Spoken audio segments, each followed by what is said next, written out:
Chapter 25, Part 2.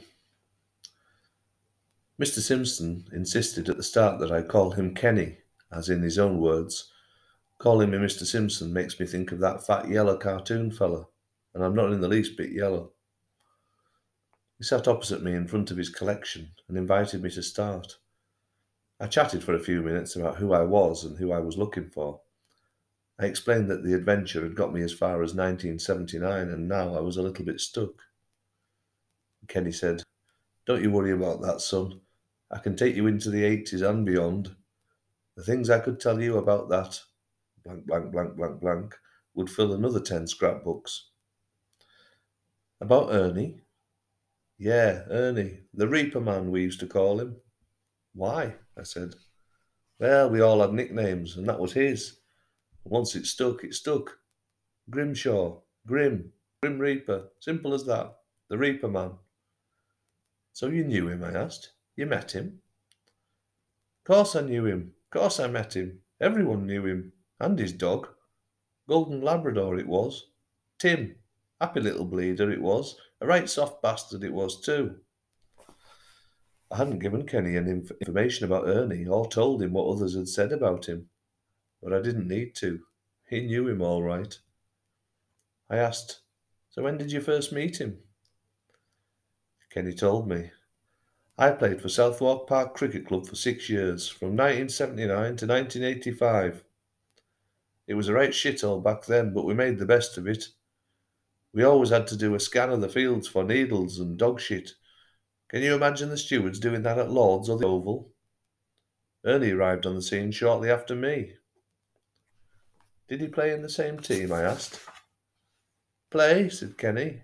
No, he didn't play. Couldn't play to save his life. He was bloody useless, mate.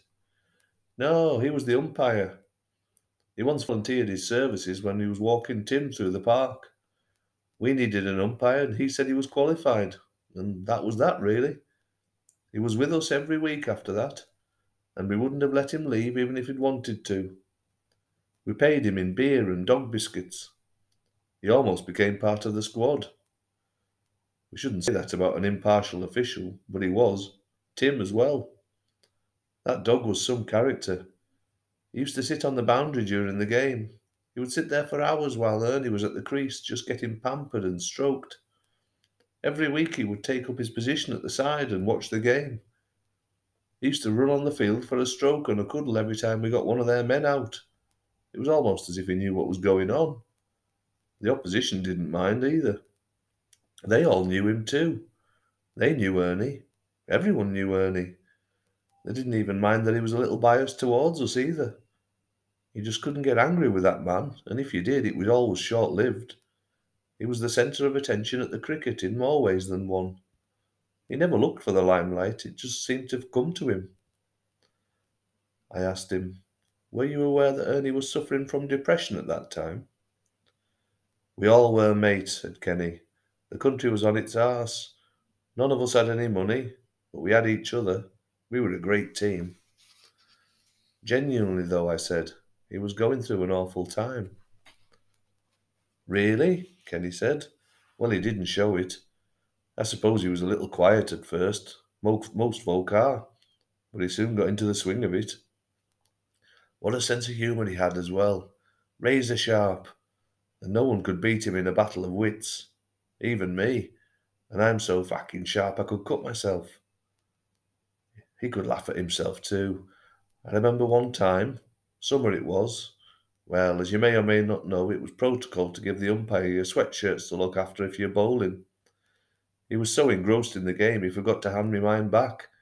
And after I'd finished bowling my over, he did the same with the next bowler, and the one after that. We kept adding to the pile on his shoulders every time we sent in a new bowler. He must have had 8 sweatshirts wrapped around his neck before he noticed the dozy tosser. He was sweating like a camel's cock. It was over 30 degrees and he had more wool on him than a flock of fucking sheep. So he didn't show any signs of depression or illness, I asked, interrupting. Not with us, he didn't. Maybe he'd found what he was looking for, what he'd been missing in his life at that time. Good friends, a community. You can't beat being part of that, and we were a great crowd, son. Tell me about the cricket club, I asked. What was it like? Did you have a good team? Kenny continued. Well, we had some good teams and some useless ones, some great players and some rogues. Trouble with the London scene is people come and go regularly. It isn't like those village teams where the same crowd play year on year and they all come from the same family, all married to their sisters and the like. Our team was constantly changing. All ages, all ethnicities. It was like the United Nations at times. West Indians, Africans, Aussies, Pakistanis, they all joined the core of white British, and we all got on like a house on fire. Well, in the main. Brixton was on fire around that time. The riots, remember them? But they weren't fighting us. It was the authorities and the police they had it in for. We didn't have any bother down at Southwark Cricket Club. I'm sure it was a problem for some folk. It still is, isn't it, if you look at the news? But not down at the cricket club. We were a family. We looked after each other, the way it should be. We only had one really successful year in the 6 years I played. We won the Surrey Cup in 1983. I found the picture with the team and the trophy. Ernie was on it too, and the dog. He was the umpire, and he was on the team photograph. But that's just the way it was then. Nobody minded. Hold on, son, I'll show you it. Kenny started hunting through the scrapbooks to find what he was looking for as I drank my coffee and tucked into the chocolate biscuits he put on a plate, but nothing seemed to escape his attention. Fucking hell, he shouted. Do you not have chocolate up north or something? Save me one for God's sake. He chirped up, laughing away to himself. After a minute, he pulled out an old bottle green folder. It's in here, I think.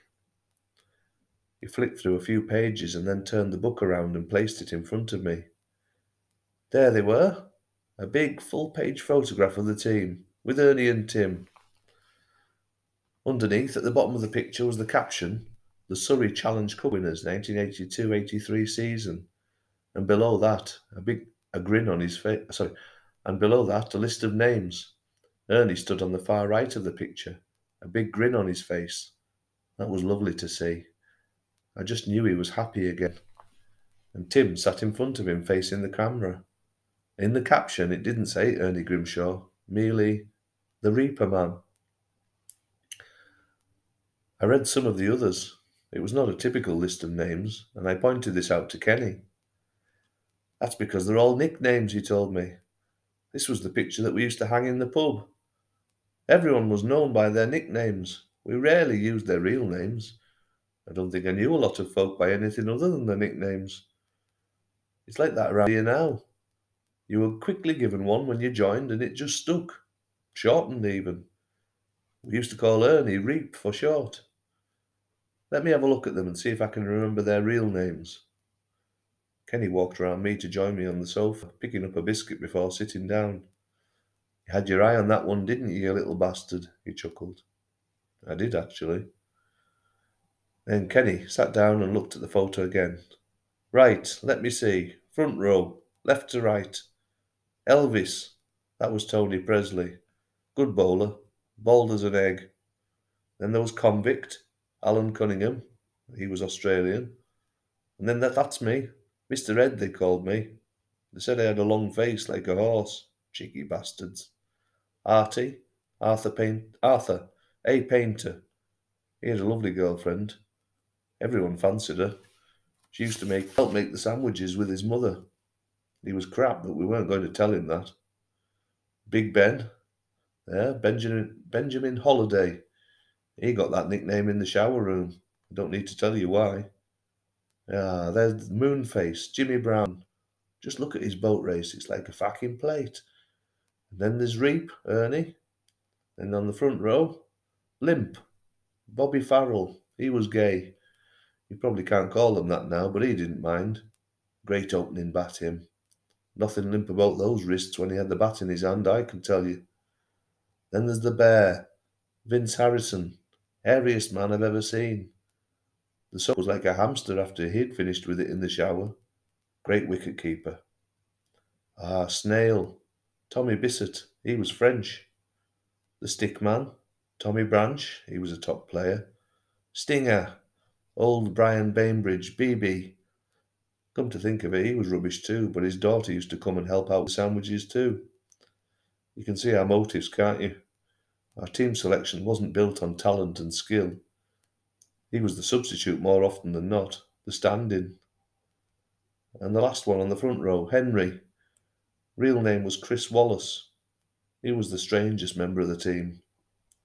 We called him Henry because he'd gone through more wives than our infamous old king. They are all still alive as far as I know. Some of us still meet up for a drink now and then. Is Ernie, Reap, one of them? I asked. Nah, he moved away. South Coast, Dorset way, with his wife. Wife? I asked him. He got married? When did he get married? I was stunned. Did you not know he was married? Said Kenny. I don't suppose you would, really. Of course, let me tell you about that. Sly old bugger. He got up then and said he needed another coffee. He also said he had another packet of biscuits somewhere, but insisted I shared the next lot. He was some man. Not very politically correct, but a joy to listen to. Well, he'd already brought the story of Ernie forward up to 1985, but he wasn't finished there. He was about to take me into the 1990s.